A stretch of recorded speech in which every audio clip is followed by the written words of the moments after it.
What's good? What's good? It's your man's Ken Jackson.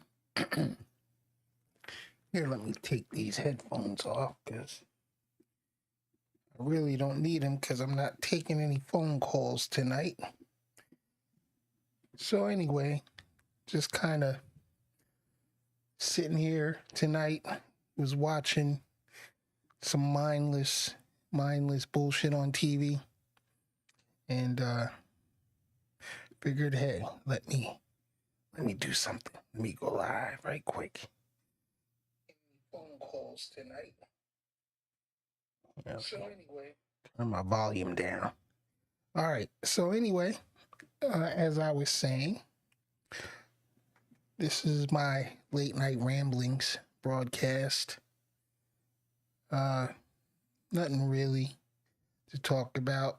You know, sometimes you have these nights where you're just kind of bored and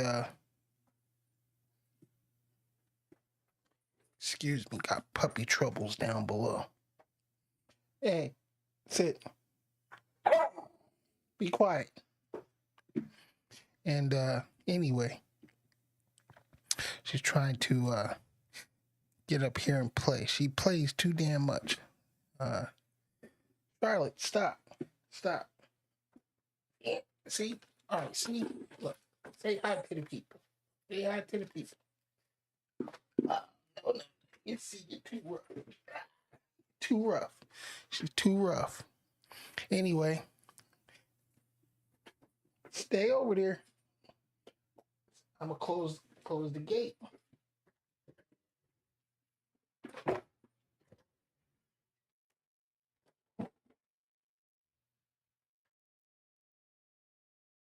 All right.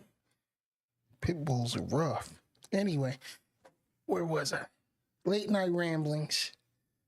So much going on, but always have these times when you get bored, don't really have anything to do, and I don't know, don't want to waste time watching TV all the time. And since I've been retired,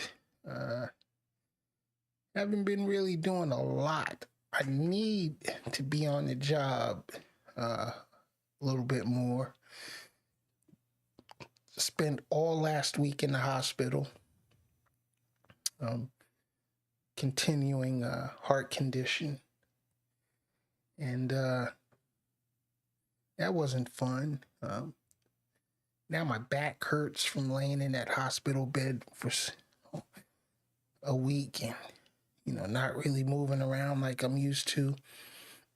But the weather's nice again. It's hot as hell in Florida. We had a couple of weeks of, I'm going to say, chilly weather. It wasn't really cold. It was Florida cold, most definitely, but it wasn't really cold. And, but it's funny because when it gets down below 60 degrees down here in South Florida, true Floridians are in panic mode. You would think a blizzard hit. And for those of us from up north that have been down here a long time, we complain too. We like, yeah, damn, it's cold. That's why I left Jersey or left New York, because didn't want to deal with the weather. And but now it's hot again. And now, guess what? We're complaining about that. And it's probably going to be a hot-ass summer. But that's okay. It's the price you pay living in so-called paradise. And it's all good. It's all good. I'm not going to complain one bit. As I spend my days now, I'm really just grateful, just happy to be here. Every morning, I'm just happy to be here. I don't know what the future holds. I know me personally, I got a lot more days behind me than I have in front of me, and that's okay. That's okay. Had a great life. And now I'm just enjoying my grandkids, still kind of enjoying my grown kids. Sometimes they get on my damn nerves, but I love them just the same. And, just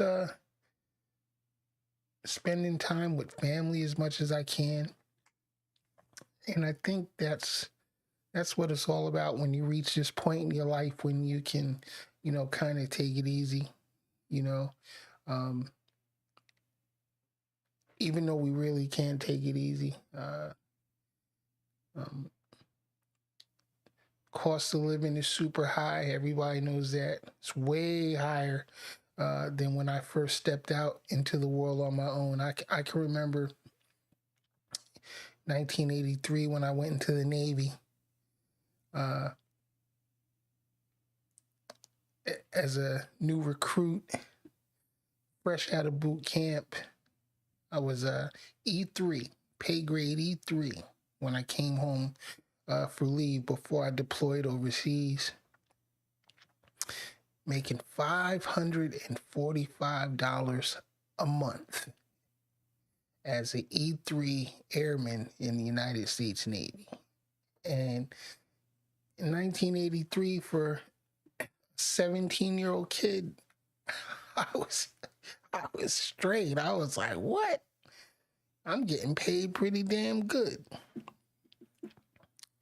And it's crazy now because we think about that now. $545 a month.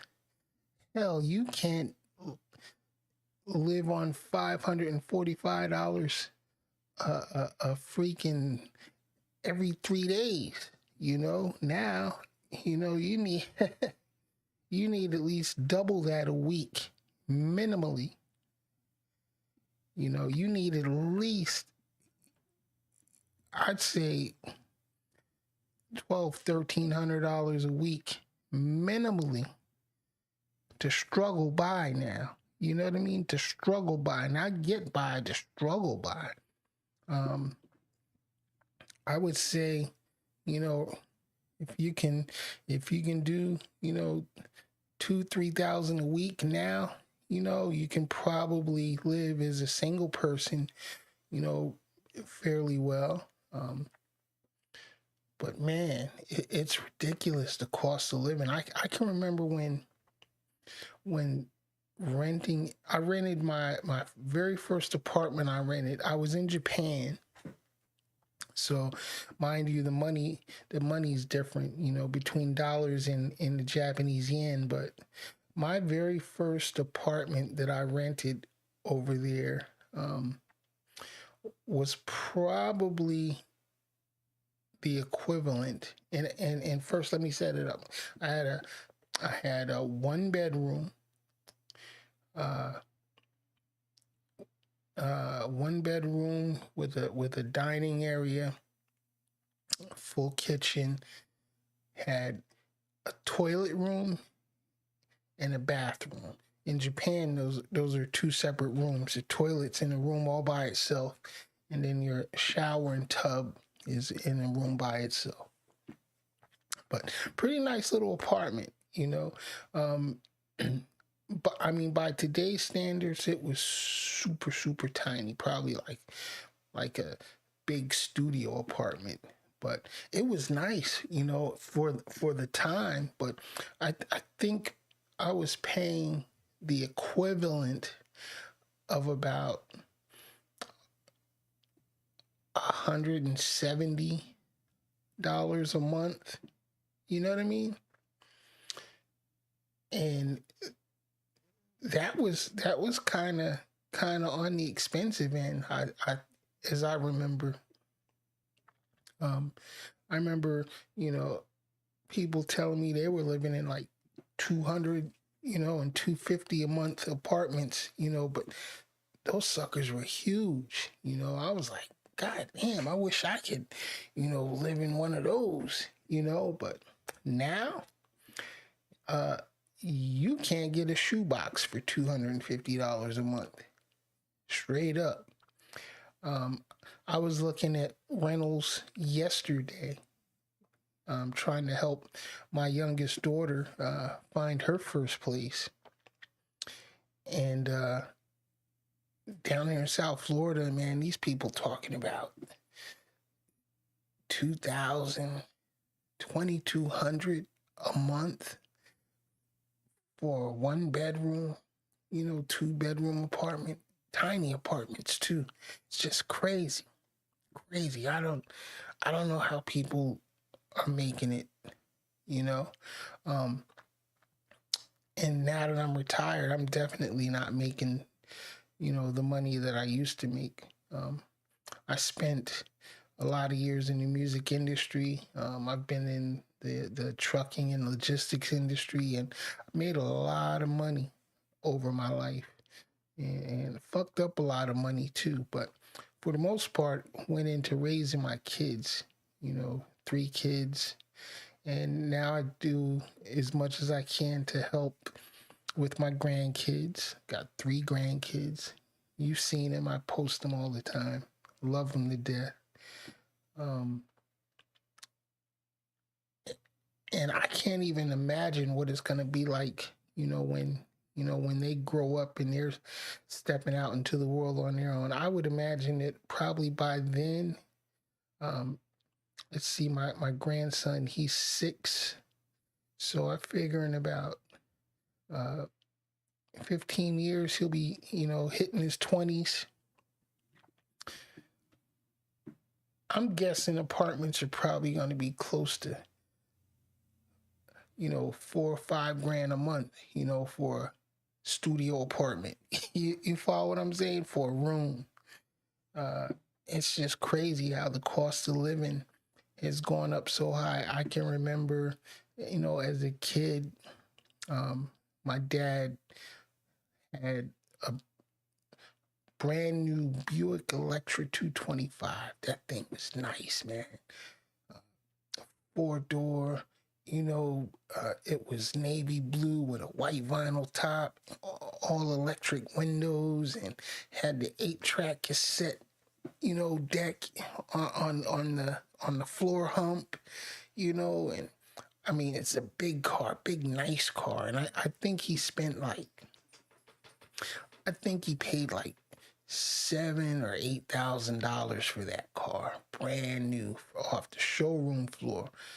That same type vehicle now, um, that level of luxury would easily be a $70,000-$80,000 car right now.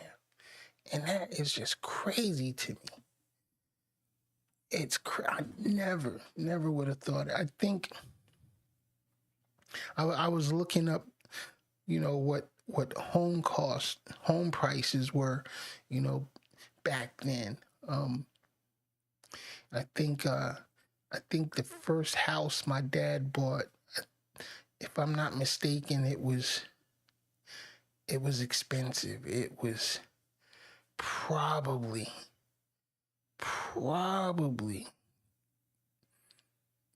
25,000, 30,000, out in Jersey. And I think when my mom sold it, I think she sold it for like 70,000, and that was in like the early 80s.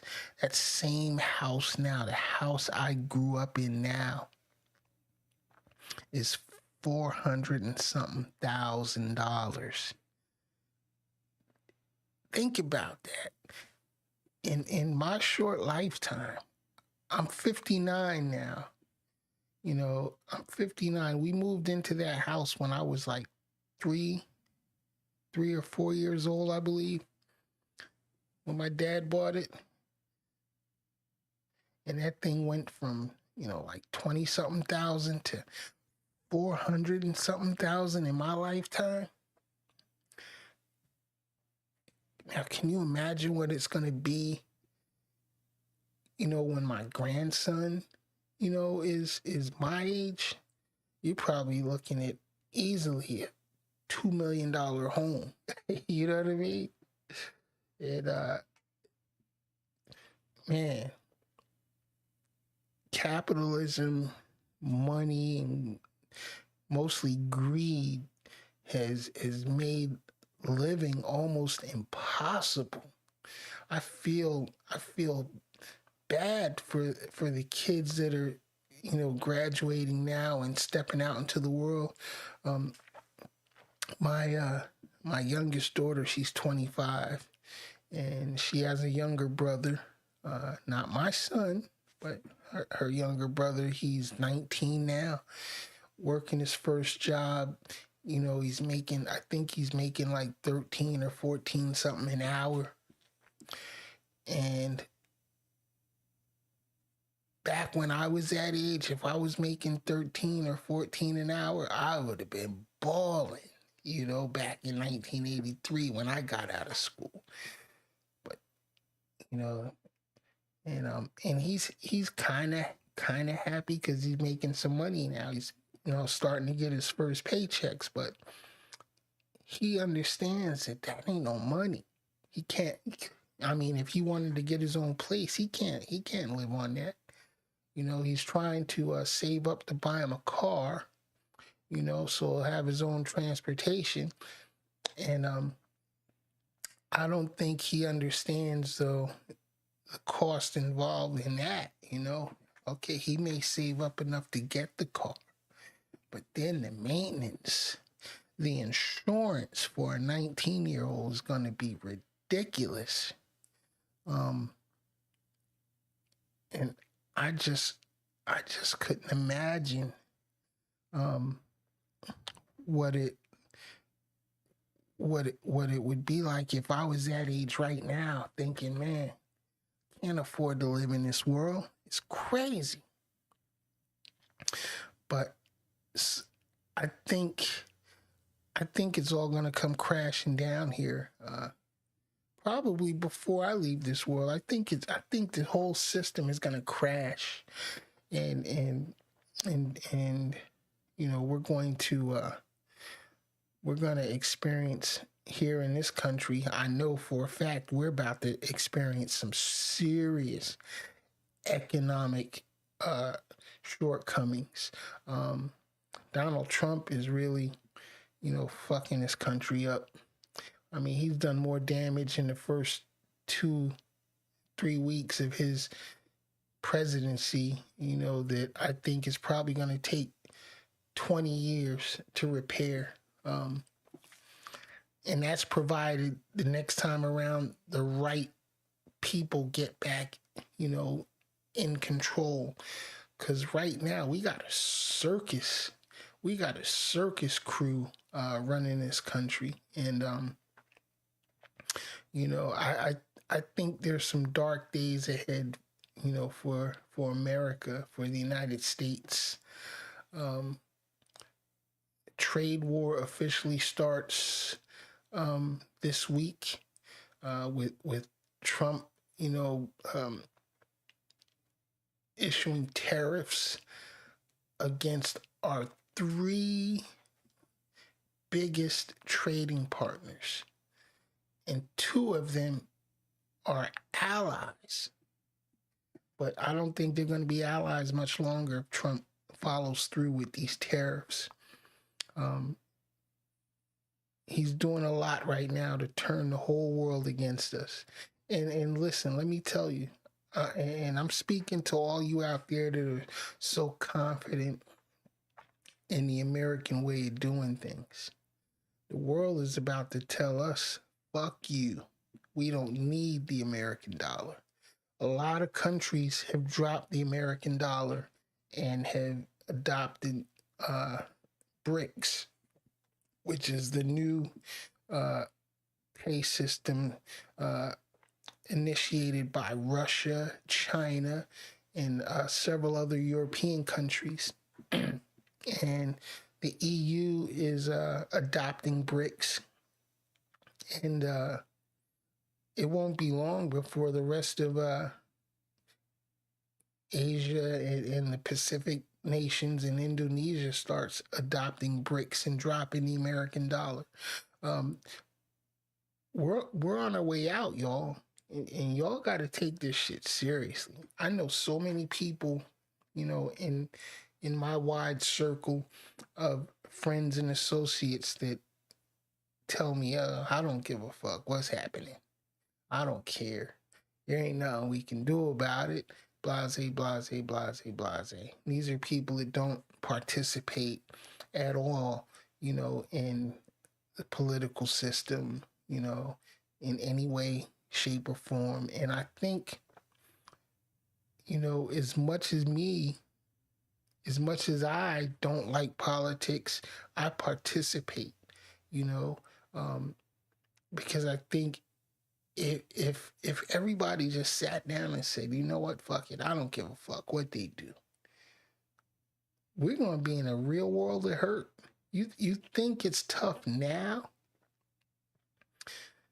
If Donald Trump and MAGA gets their way and they fully execute their Project 2025 plan, man, we are going to be in serious trouble.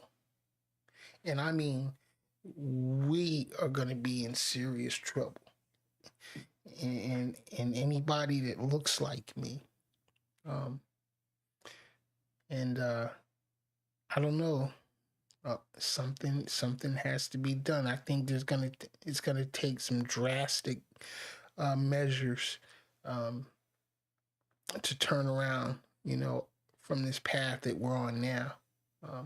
And it's crazy. I never thought that I would even see the remote possibility of this happening in my lifetime. But I really am scared, for my kids and my grandkids and what the world's going to look like, for them, as they grow older. I think it's going to be a lot of chaos. I'm hoping I'm wrong. I really hope I'm wrong. Because it's just ridiculous,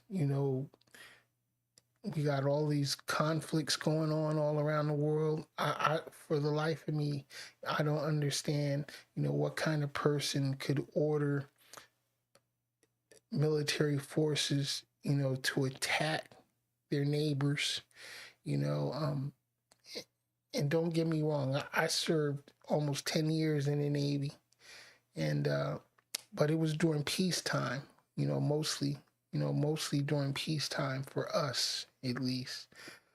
But even, when I was on active duty, I couldn't imagine what it would be like, if we were ordered into combat, to literally take the lives of other people. And I don't know. I don't know what kind of person does it take to say, you know what, if I'm sending my armies to take your city, to take your country, and we're gonna drop bombs and we're gonna burn your homes down and destroy your properties and probably take the lives of you and people you care about because we want to be in control of this. What kind of mind does that take to be able to, one, give an order like that, and then for those others to carry it out? Now, for those that are defending themselves, I can understand, hey, I'm not going to let you just walk in here, and start killing up my family and my people, without fighting back. You know what I mean? But then it becomes that vicious circle of violence and murder and mayhem, and it's just crazy, and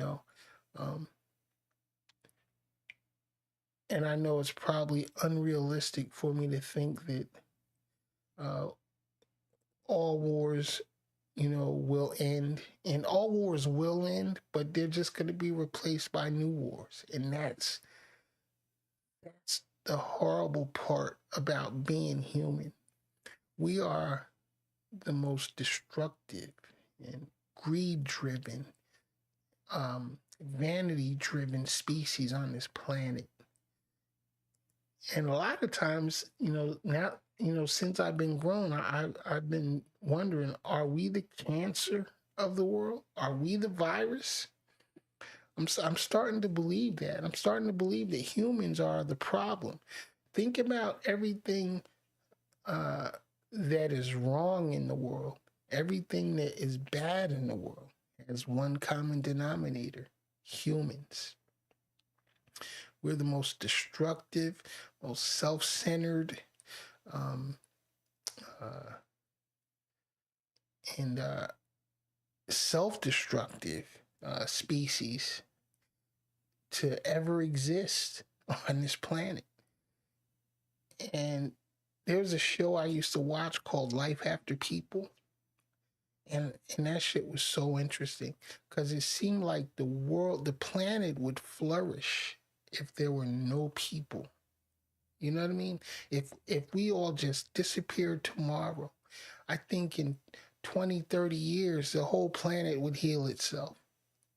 Animals would thrive, plant life would thrive, the atmosphere would definitely be much cleaner. The environment would heal itself if we were gone. And it's a damn shame. Sometimes it makes and we're supposed to be the intelligent ones. We're supposed to be the shepherds of the world, the ones that are supposed to have all of the brain power to determine, a healthy path for the world to follow. But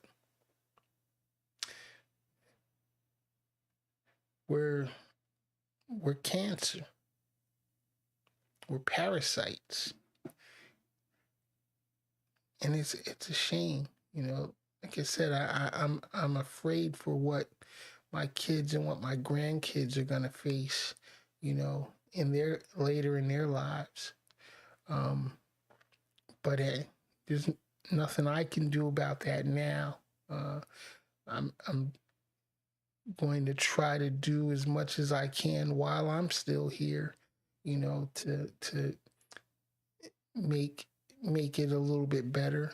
I don't know what I can do. I don't have power. I don't have, a vast fortune, to be able to throw some financial weight around, but I have a voice. And I think that's mainly, what my channel is about having a voice. I don't, I don't use fancy graphics or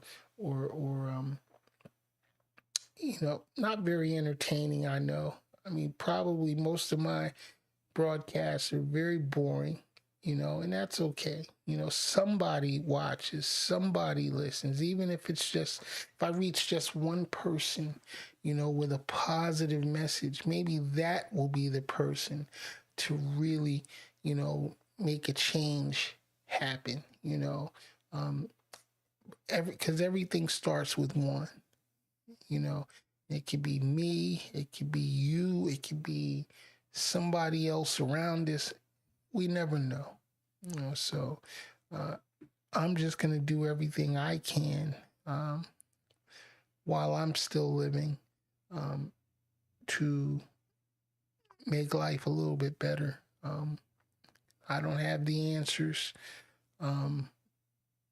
Obviously, I don't have the magic formula. There is no magic formula. People just need to stand up, speak out against wrongdoing, and when they see something that ain't right, they gotta do something, And I think we all have that obligation. We can't just go through life not caring about what happens, because the things that we do will have long-lasting effects, far into the future. The decisions that we make today will definitely affect tomorrow, next week, next year. You follow? So think about that. Think about what you can do. Just work on your realm right around you. Try to do everything you can to make your immediate world and your immediate vicinity a little bit better. Um, and I think if we all, you know, did that, things will get better. But you got to speak out. You got to take action. You can't just sit back on your hands and say, "Hey, I don't care," you know? Because if you don't care and then the next person doesn't care and the next person doesn't care, nothing will ever change and it's just going to be all downhill. That's real. That's real. There's again no magic formula. We just have to want it, and we have to, you know, be steadfast in going after what we know is good, you know, and do everything we can, you know, to bring that change about that we want.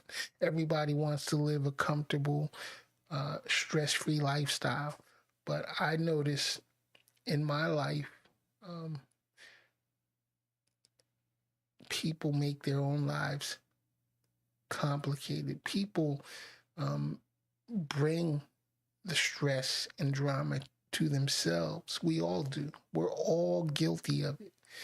And if you're being honest, I guarantee that if you look back on your life and you know look back at the times when things weren't so great, you can directly correlate it to a bad decision you made or to uh, a time when you didn't give a damn about anything. You just said, I don't care. And shit goes haywire, you know. And even when you work, you know, even when you put forth the effort, you know, to try to keep things right, you know, it's not always going to go right, you know, right away. It takes time. Everything takes time. We didn't get to this fucked up world, you know, overnight, and we definitely can't fix it overnight. Um, Everything takes time. You just have to be willing to put in the work and put in the time and have the patience to see it through, have the fortitude to see it through. All right, so anyway, I'm done rambling. Uh, Sunday, well, today is Sunday, ain't it? Next Sunday, 9 p.m., though, I'm going to broadcast, and I'll probably have a few broadcasts throughout the week. Got a couple of things I've been trying to pull together, and you know, it's hard. It's hard because you know, haven't been 100%, you know, health wise, you know, so you know, sometimes my plans fall through because of that, and you know, it just is what it is. But I never give up, and I keep on moving forward, never looking back, never regretting anything, and trying to learn a lesson every day. That's the most important thing. Try to learn something new every day. All right, I'm your man's Ken Jackson. This has been my experience, and this is my late night ramblings. Until next time, peace. Everybody, stay healthy and stay safe out there, and you know, just focus on love and prosperity and gratitude. Be grateful. All right, I'm out. Catch y'all later.